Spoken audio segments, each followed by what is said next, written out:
ज्ञानी मेरे सयाने पुत्र के समान है और तुम्हारे जैसा अपने बल का मान न करने वाला सेवक मेरे शिशु पुत्र के समान है।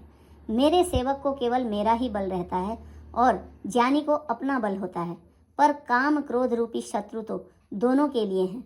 भक्त के शत्रुओं को मारने की जिम्मेदारी मुझ पर सदा रहती है, क्योंकि वह मेरे परायण होकर मेरा ही बल मानता है, परंतु अपने बल को मानने वाले ज्ञानी के शत्रुओं का नाश करने की जिम्मेदारी मुझ पर नहीं है।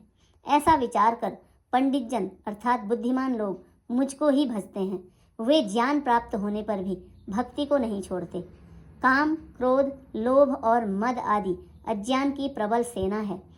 इनमें माया रूपिणी स्त्री अत्यंत दारुण दुख देने वाली है।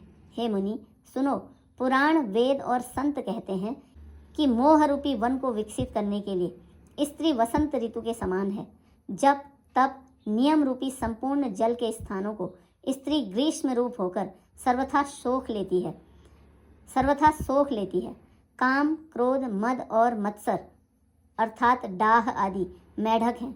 इनको वर्षा ऋतु होकर हर्ष प्रदान करने वाली एकमात्र यही स्त्री है। बुरी वासनाएं कुमुदों के समूह हैं, उनको सदैव सुख देने वाली यह शरद ऋतु है।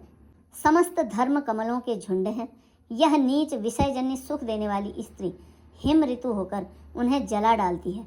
फिर ममता रूपी जवास का समूह अर्थात वन स्त्री रूपी शिशिर ऋतु को पाकर हरा भरा हो जाता है।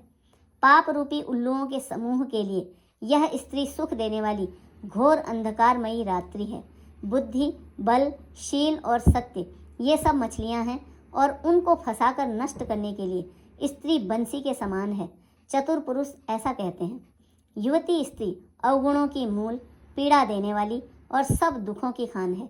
इसलिए हे मुनि, मैंने जी में ऐसा जानकर तुमको विवाह करने से रोका था।